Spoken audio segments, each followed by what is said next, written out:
Because understanding great literature is better than trying to read and understand yet another business book. On the Leadership Lessons from the Great Books podcast, we commit to reading, dissecting, and analyzing the great books of the Western canon.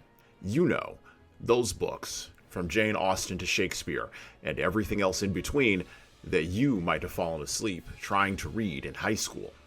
We do this for our listeners, the owner, the entrepreneur, the manager, or the civic leader who doesn't have the time to read, dissect, analyze, and leverage insights from literature to execute leadership best practices in the confusing and chaotic postmodern world we all now inhabit. Welcome to the rescuing of Western civilization at the intersection of literature and leadership. Welcome to the Leadership Lessons from the Great Books podcast. Hello, my name is Jesan Sorrells, and this is the Leadership Lessons from the Great Books podcast, episode number 172.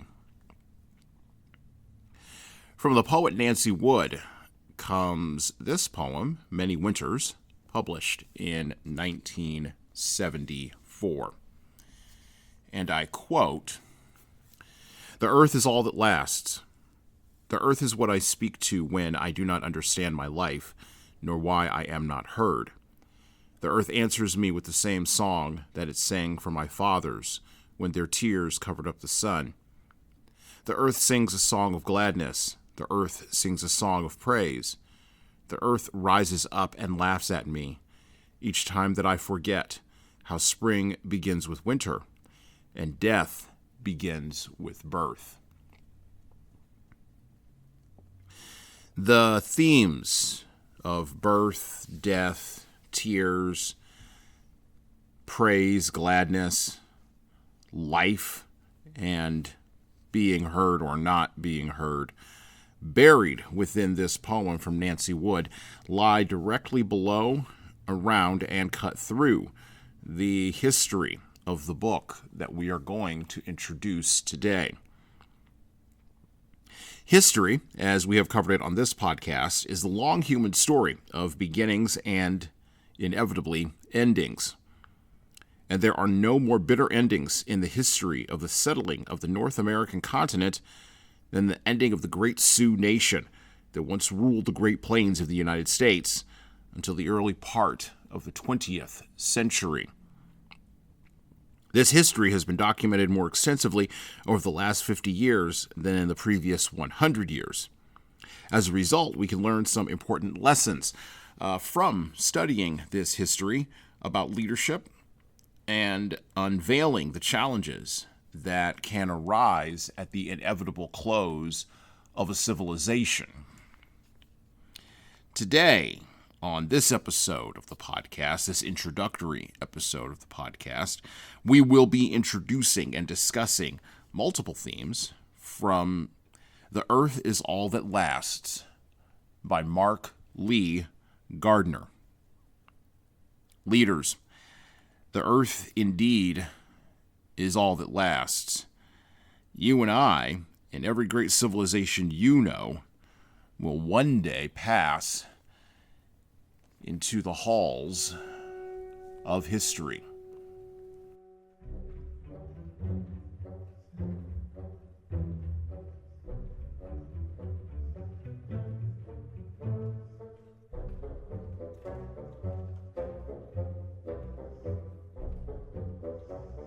So as usual, when we introduce a book and its themes, I want to talk about The Earth is All That Lasts, by Mark Lee Gardner. And then I'm going to we're going to get into the literary life of Mark Lee Gardner in our second section. And we will go into some dominant themes that I see in the third and fourth section of our podcast today.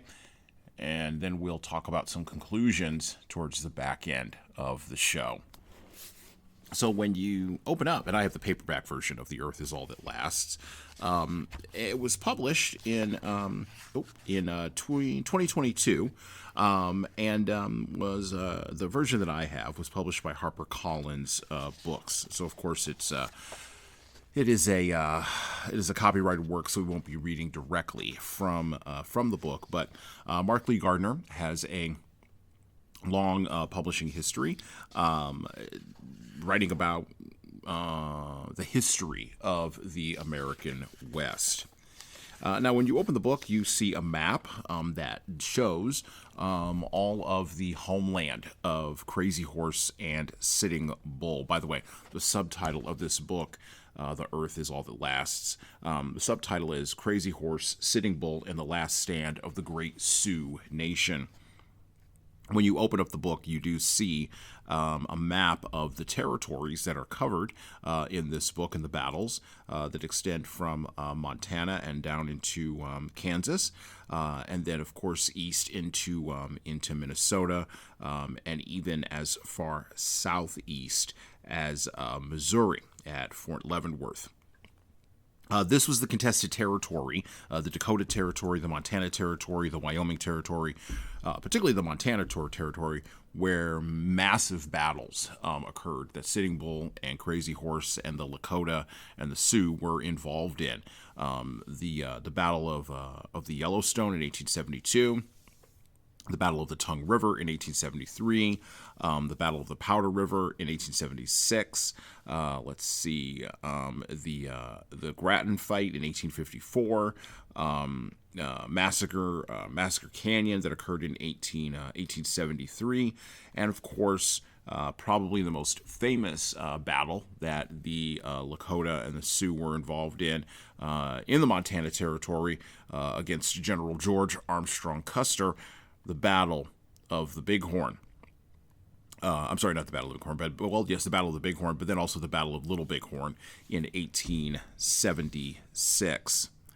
The forts are also noted on this map: Fort Abraham Lincoln, Fort Rice, Fort Yates, Fort Randall, Fort Leavenworth, as I already mentioned, Fort Laramie, Fort Phil Kearny, Fort Reno, and of course a lot of the battles focused around the area in the western Montana Territory and going into the Dakota Territory of the Black Hills, which were considered to be a sacred area by the Lakota.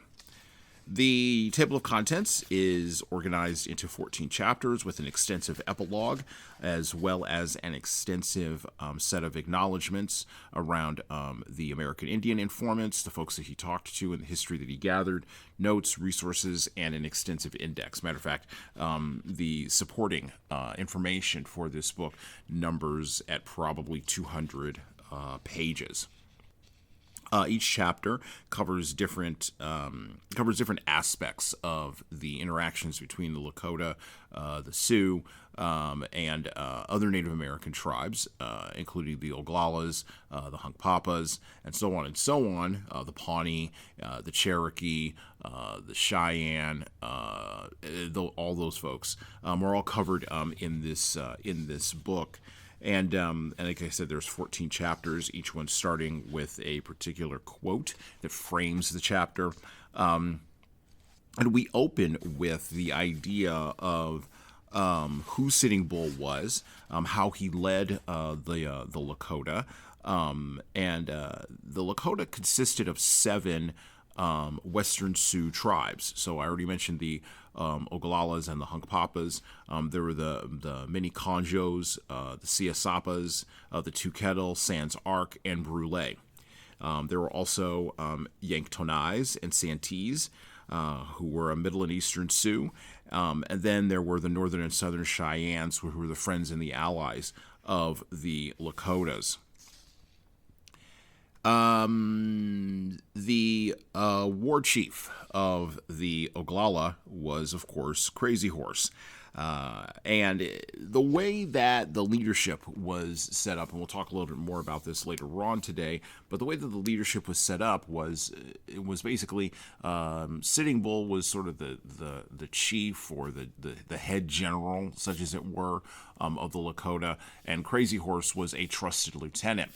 Of course, the immigrants, the white settlers coming west in search of gold or just a new place to live that wasn't in the east, the newspapers that reported on these two men and their tribes, and even the U.S. cavalry and the U.S. government didn't really recognize or acknowledge the distinction between these two men until much too late.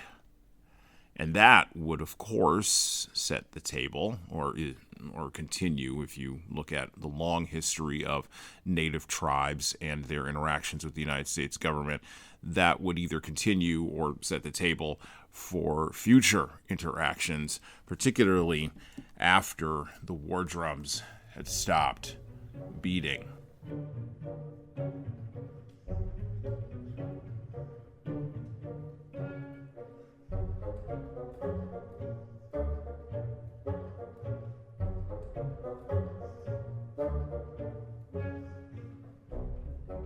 So let's move on and talk about the literary life of Mark Lee Gardner, the author of The Earth Is All That Lasts. A native of Missouri, Mark Lee Gardner has researched and written about the American West since he was in high school. During his college years, he spent summers as a seasonal park ranger at Bent's Old Fort National Historic Site, Colorado, and Harper's Ferry National Historical Park, West Virginia. He also spent one summer as a Mary Moody Northern Graduate Fellow at the Stonewall Jackson House in Lexington, Virginia. Mark has written a number of critically acclaimed and award-winning books, from material culture studies such as Wagons for the Santa Fe Trade from the University of New Mexico Press in the year 2000, to his best-selling nonfiction titles for HarperCollins, including, as are listed in The Earth Is All That Lasts, To Hell on a Fast Horse, The Untold Story of Billy the Kid and Pat Garrett, Rough Riders, Theodore Roosevelt, His Cowboy Regiment, and the Immortal Charge Up San Juan Hill, Wagons for the Santa Fe Trade, which we already talked about, The Mexican War Correspondence of Richard Smith Elliott, which he co-wrote with Mark Simons, and Brothers on the Santa Fe and Chihuahua Trails, Edward James Glasgow and William Henry Glasgow, 1846 to 1848. So clearly he's written a lot about, again, the American West, and has a passion for writing what fundamentally are journalistic takes on the history of the American West. As an authority on the American West, Mark has frequently been an on-air expert for national broadcast and cable networks, public radio, and, of course, for numerous podcasts. No, we did not get him on the podcast for this episode today. We just didn't have the time. Mark's books and articles have earned him multiple awards and recognition, not only nationally, but increasingly internationally. And in addition to his research and writing, Mark is an award-winning musician and performer specializing in the historic music of the American West. And there's going to be more books coming from this man, if The Earth Is All That Lasts is any indication of where he is going in the future and his passion for writing. I would strongly recommend that you pick up this book if you want to understand and you want to get a deeper appreciation for the history of the American West, particularly the history of the battles between the Native American tribes and the tribal peoples of the American West and the U.S. cavalry. And if you want to get a rounder sense of exactly what was going on during this time historically from a journalistic perspective. By the way, Mark Lee Gardner's writing follows on from the writing that we covered in a previous episode around Sebastian Junger and his reportage in his book War. But he's not quite a historian. He's not quite full John Keegan, First World War, who we also covered.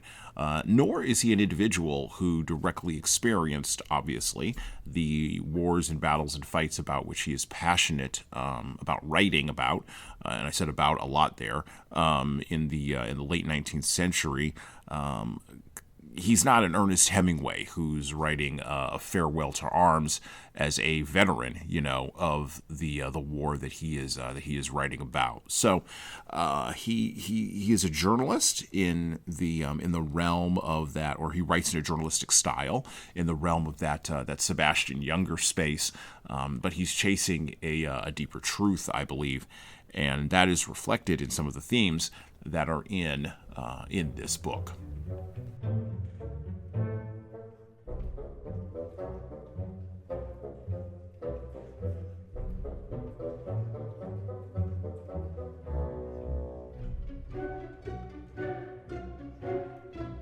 So the major chapter themes in The Earth Is All That Lasts really focus around three sort of central areas. So the first area is the ways in which the Lakota were organized, right?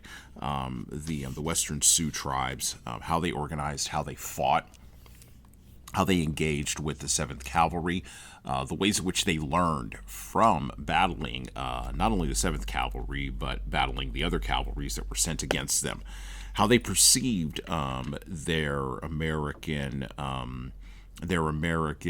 counterparts, and also how they perceived the flow of immigrants westward. The various tribes perceive this very differently.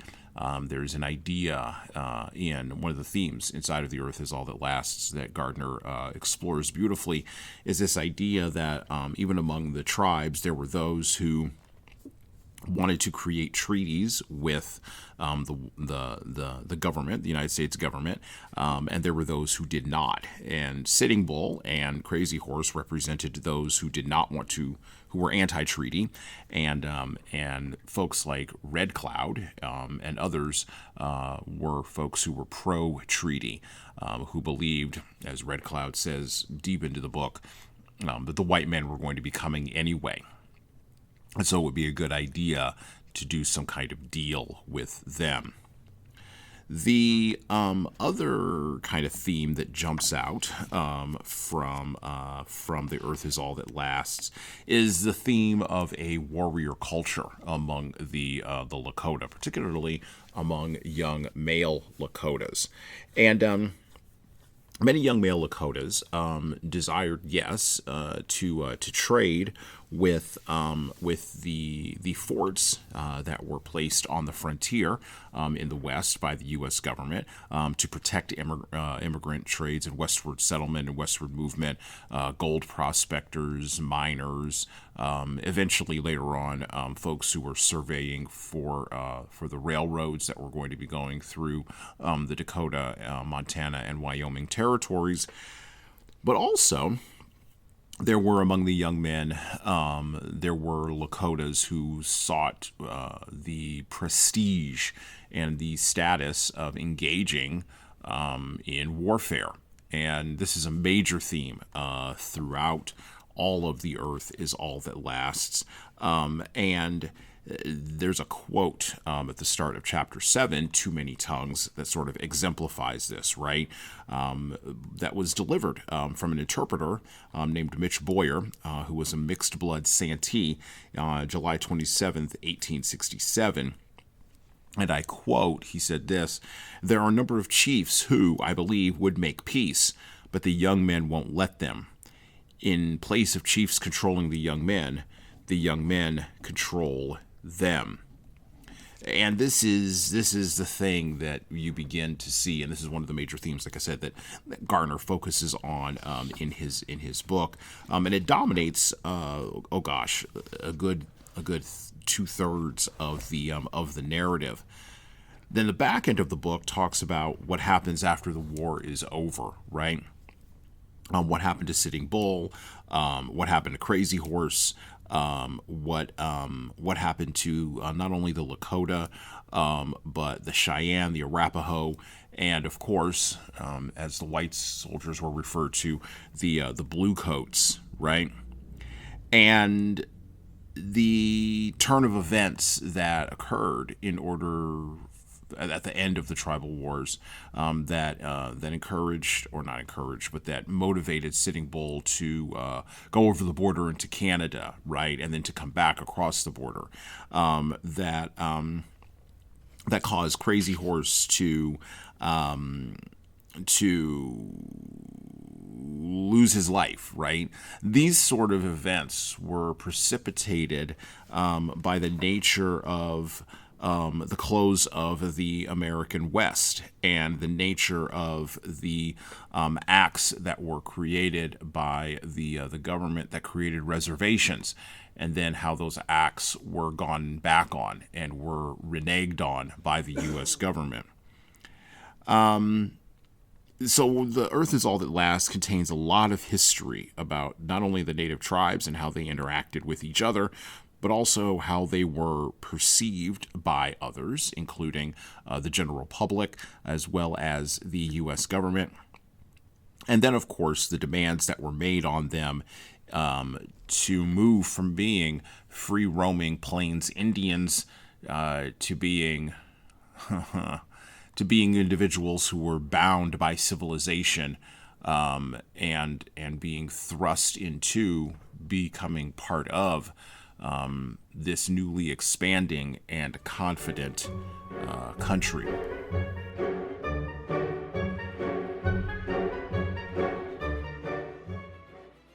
Hello.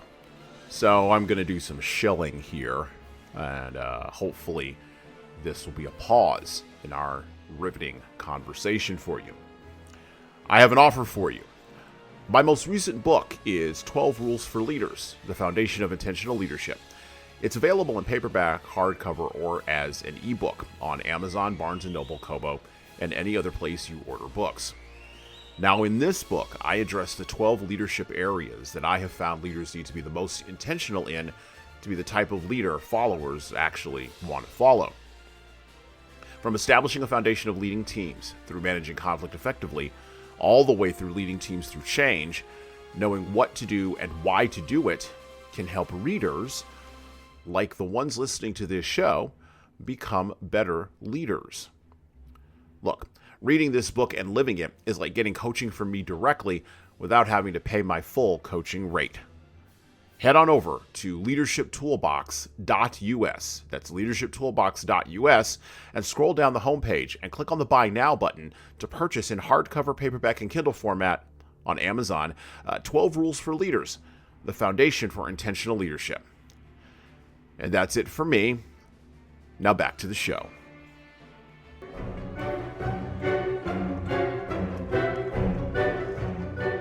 So, in thinking about The Earth Is All That Lasts, one of the early dominant themes that penetrates the entire book is this idea that can be encapsulated by a line from, interestingly enough, Patrick Stewart playing Captain Picard in Star Trek: The Next Generation. Everything good must come to an end. The line that separates tragedy from triumph runs throughout human history, and I talked a little bit about this in my opening. A civilizational end is always a terrible thing, and the native tribes on the North American continent and on the South American continent had been, for better or worse, tribal civilizations at one height or another, from the Aztecs, the Mayas, and the Incas in Mexico, Central America, and South America, all the way to the Cherokee, and even not even the Cherokee, sorry, all the way to the tribes that were in the northeastern part of the United States, when the Pilgrims and the Puritans showed up at Plymouth Rock and Virginia way back in the early part of the 17th century. Up until that point, Native peoples had been on the North American and South American continents for about 1,000 years. And they had built civilizations, such as it were. They had built societies. They had built cultures with their own customs, their own languages, and, of course, their own differences, which, of course, led to warfare between them and led to other types of problems. But when civilizations collide, and we've talked about this before on this podcast, one civilization is going to inevitably triumph over the other for a whole variety of different reasons. And you see the final triumph of European civilization over the native tribes in The Earth Is All That Lasts. And that is the line that separates tragedy from triumph. The fact is, the adaptations that make some societies, cultures, and peoples leap forward, and the adaptations that make some societies and cultures and peoples fail to leap, this is all part of the tragic nature of humanity and the tragic nature, the tragic reading of history. This fact of history, of course, reads as deeply unfair to our wealthy, postmodern, middle-class ears, listening as they do from a place of post-industrial material abundance and yet deep spiritual hollowness. As the character Alejandro, portrayed by Benicio del Toro, intoned in the movie Sicario, another movie about apocalyptic cultural endings and their knock-on effects, and I quote, "Nothing will make sense to your American ears, and you will doubt everything that we do, but in the end, you will understand." Close quote. Nothing about the removal of the native tribes, nothing about the battles between the cavalry and the native tribes, nothing about the reneging of Washington on treaties, nothing about the treatment of those tribes from the 17th century all the way for 300 years, all the way to the beginning of the 20th century. Nothing about that rings as fair or reasonable or makes any sense to our ears now. And we doubt everything that our predecessors did. And even with all that doubt and lack of understanding, we still feel guilty.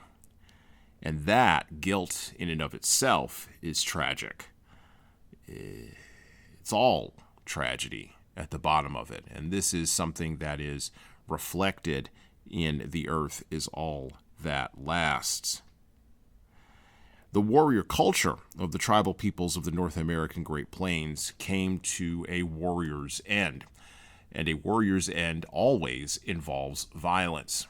And this is something else that we struggle to wrap our arms around, because we struggle to wrap our arms around the mere fact of violence and how that is a tool that is used in order to, well, quite frankly, make people do things that they don't want to do.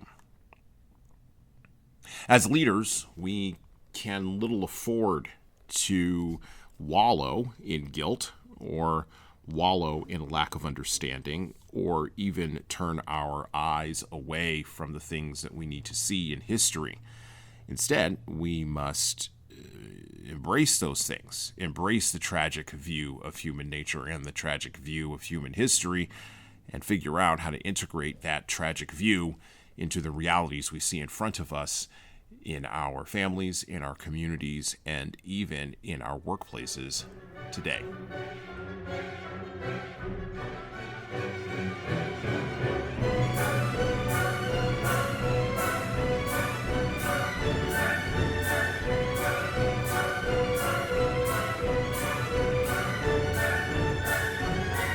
One of the things that you see in The Earth Is All That Lasts by Mark Lee Gardner is a couple of different ideas that run parallel to each other and actually inform each other.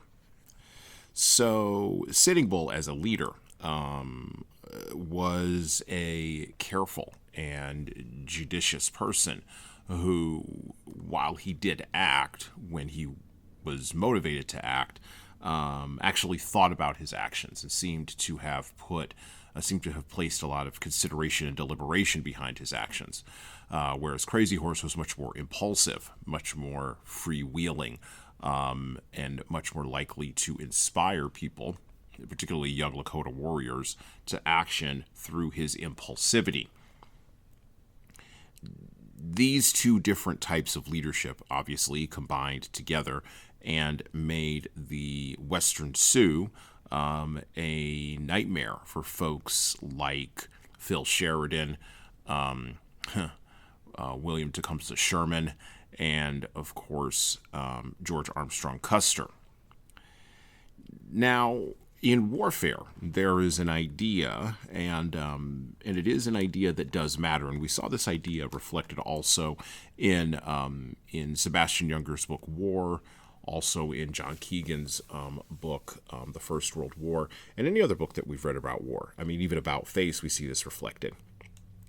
When writing about war and when writing about the quote-unquote sides in a war, there's always more information, right? More documentation of the motives, the thought process, and the results of those motives and thought processes on the battlefield from one side than from another. So if we are writing about, or if we're thinking about what happened in the Korangal Valley in Afghanistan between 2007 and 2009, the first person reporting that Sebastian Junger did on that is going to be reflective of him being embedded with the U.S. military there, right? It's not going to be reflective of him being embedded with the Taliban or Taliban fighters. Thus, we will not know, or we will have very little information on the ground about what the Taliban fighters are thinking, what their motives are, or any of that kind of information. Same thing with The Earth Is All That Lasts. Same thing when we talk about the battles between the tribal peoples of the American West and the U.S. government, the representatives and the military of the U.S. government. Except, in this case, in The Earth Is All That Lasts, one of the major themes that comes out is Gardner's attempt to gather both sides, right? To gather as much data and information as he can and to present it in as orderly a fashion as he can about what both sides were thinking during the course of this war. The deeper idea that he is seeking to expound upon, the deeper idea that he is seeking to explore, is an idea I think that we don't talk too much about on this show, but it is a theme that definitely jumps out. And the theme is that the enemy gets a vote. Too often in warfare, when we only look at one side, we look at the side of those that won the war. And we forget that there are people on the other side, whatever that side may be, who also have their own perspective on winning and losing. And in The Earth Is All That Lasts, from the invasion of Good Horse Grass Country, the chapter focused on that, all the way to the chapter focused on the Acts of Thieves, Land of Uncertainty, soldiers coming with their heads down, which tells about the Battle of Little Bighorn and the absolute decimation of the arrogant George Armstrong Custer, A Winter War, all the way to the End of Freedom and Ghosts. Gardner attempts, as a main theme in his book, to weave in multiple perspectives.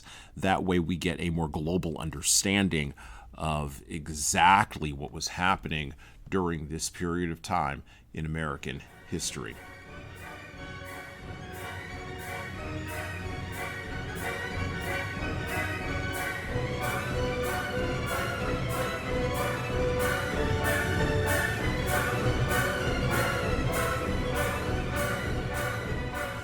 So, what are we to take as leaders from The Earth Is All That Lasts, Crazy Horse, Sitting Bull, and the Last Stand of the Great Sioux Nation?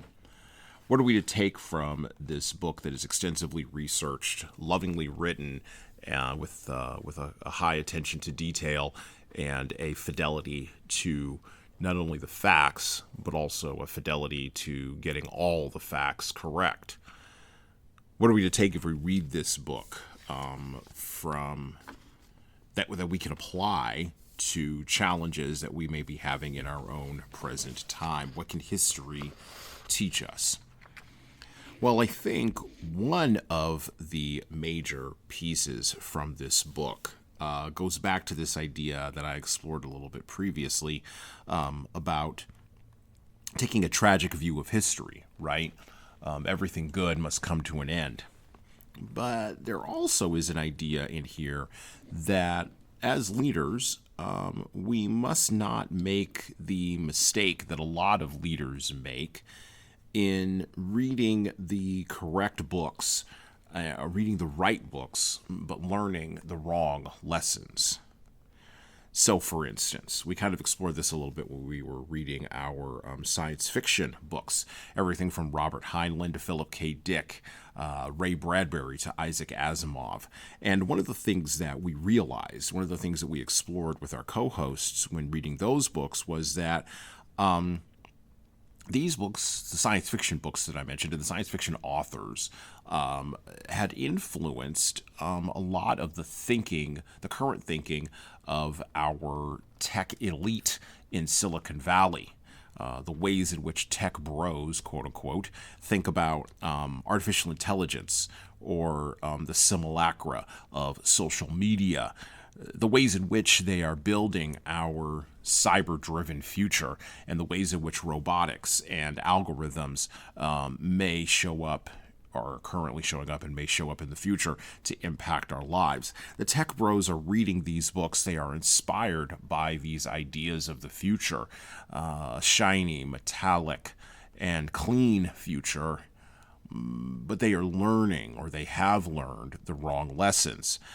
From Sam Altman to Mark Andreessen, from Mark Zuckerberg to Elon Musk.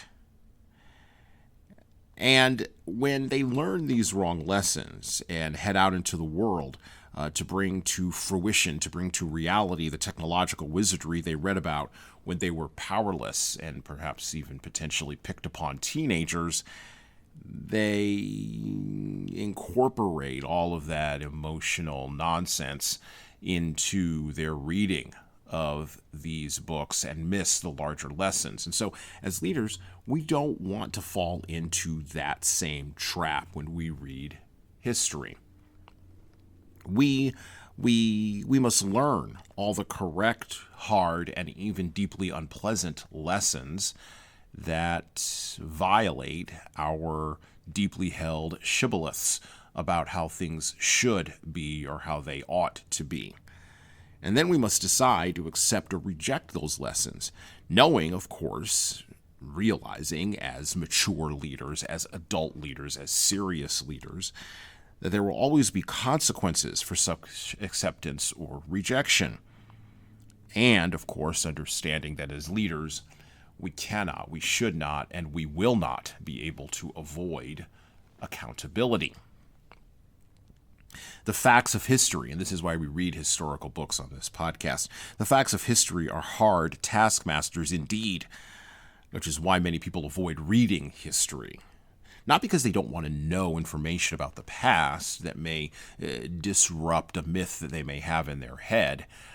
That's too easy and too dismissive a prescription. I think the reason people don't read history and the reason people struggle with historical understanding is because it's really, really hard to deal with the facts of history as they were. Because you can't go back and change them, right? You can't go back and get a redo. For all of our human power, for all of our technological wizardry, we still can't travel back to the past and remake it into our vision of the current world, which, of course, in the past would be a vision of the future. We merely have to live with the idea that people in the past made different decisions than we made with the limited information, which they thought was maximal at the time, that they had, and those decisions had consequences, and there was accountability. And this is what makes the facts of history hard. And we can't dismiss it. We can't refuse to incorporate the lessons from history. Instead, we have to learn, we have to ignore, we have to harden our minds to embrace those hard lessons and embrace those hard facts. That way, we can continue to make mature decisions into a future where other people will judge us.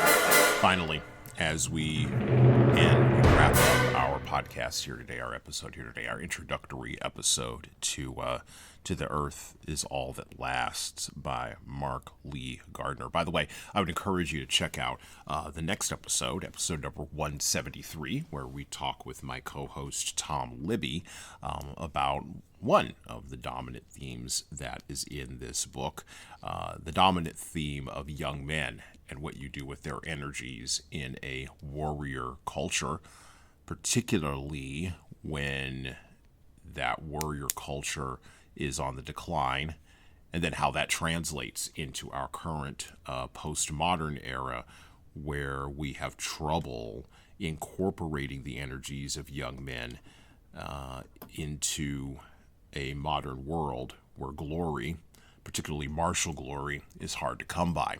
So check out episode number 173 after you listen to this episode. So my final thought today is on this idea of the apocalypse. The apocalypse, which many of us who still carry around the residue of the Christian worldview that used to permeate the West through and through, many of us associate the word apocalypse with the book of Revelation, in that hoary old book that I always talk about on this show, the Bible, that last wild book with the visions of John in it. Apocalypse, though, that word that sometimes that last book of the Bible is entitled, comes from the ancient Greek word apokalypsis. And that ancient Greek word means revelation or a revealing. The idea that no one really tells people is that revelations or disclosures or revealings are always happening. New information is always coming to the forefront, either new information about a historical past or new information about a current era or new information that will influence decisions that are to be made in the future. So here's some new information. The lessons that leaders can glean, or one of the lessons that leaders can glean from the end of the Sioux Nation, are lessons that reveal or disclose just how majestic and doomed the Sioux Nation was as a people. On this show, I have asked the question previously, with our conversation that we also had with Tom Libby, around Ernie LaPointe's book that was basically a biography, a sourced biography of Sitting Bull. I asked this question in that episode, and you should go listen to it. I believe it's episode number 157, about not only the Sioux Nation, but about all the tribal peoples of the Great Plains, the Upper Great Plains in America. I asked this question: could the United States have become what it is now without the destruction of the various Native American nations and peoples in the Midwest? And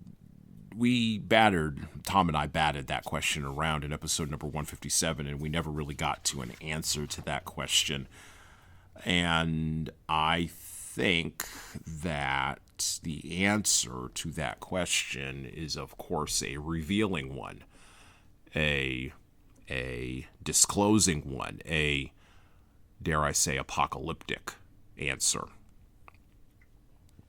From the arrival of the first European in the the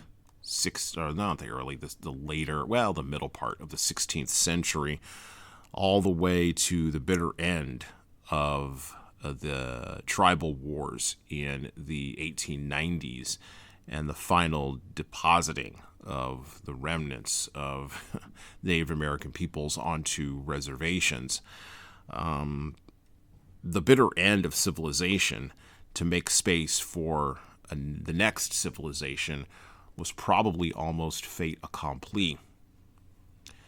That apocalypse, that ending, is one that should give us pause, because leaders understand that wise leaders understand that there are always three parts to every life, just like there are three parts to a story.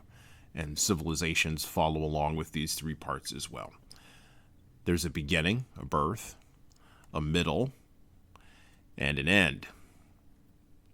And we struggle in our society and culture with a fear of death. We fear endings, both secular and Christian. We fear a climate change apocalypse in the same way that we fear an apocalypse of Jesus returning. And maybe this is not unique to the West. Matter of fact, I don't think it probably is. I think that all civilizations on the planet, all peoples at the individual level, to some degree or another, fear death, which is what drives us to maximize our lives in various socially normed and culturally bounded ways.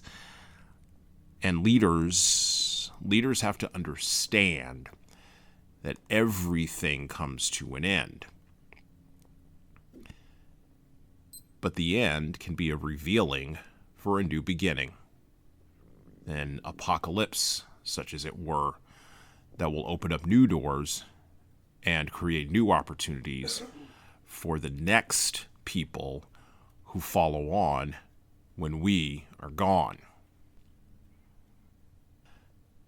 And well, that's it for me. For listening to the Leadership Lessons from the Great Books podcast today. And now that you've made it this far, you should subscribe to the audio version of this show on all the major podcast players, including Apple iTunes, Spotify, YouTube Music, and everywhere else where podcasts are available. There's also a video version of our podcast on our YouTube channel. Like and subscribe to the video version of this podcast on the Leadership Toolbox channel on YouTube. Just search for Leadership Toolbox and hit the subscribe button there on YouTube. And while you're doing that, leave a 5-star review if you like what we're doing here on Apple, Spotify, and YouTube. Just go below the player and hit 5 stars. We need those reviews to grow, and it's the easiest way to help grow this show. And tell all your friends, of course, in leadership. By the way, if you don't like what we're doing here, well, you can always listen to another leadership show. There are several other good ones out there. At least that's what I've heard. All right. Well, that's it for me.